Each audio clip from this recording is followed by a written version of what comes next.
Welcome to Luca is a Billionaire, where the only thing I invest in is your answers.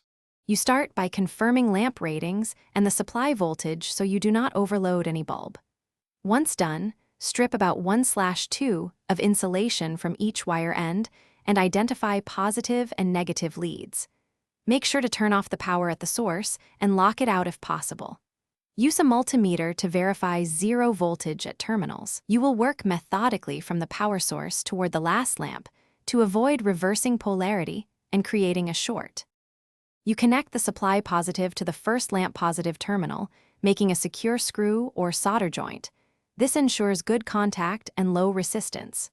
Once done, link the first lamp negative to the second lamp positive with a short insulated jumper. Make sure connections are tight and insulated to prevent shorts.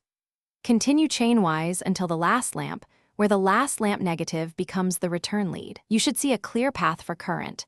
Series means the same current flows through every lamp. You restore power briefly and operate the switch to test the series string. Every lamp must light, otherwise current is interrupted. If one lamp stays out, turn power off and measure continuity through the string and voltage drops across each lamp to locate the open circuit. Once done, replace any failed bulb with a matching rated lamp or tighten a loose connection. Make sure to verify polarity and insulation before finalizing. A single bad contact is the most common. Thanks for watching and please subscribe. It's the best investment you'll ever make.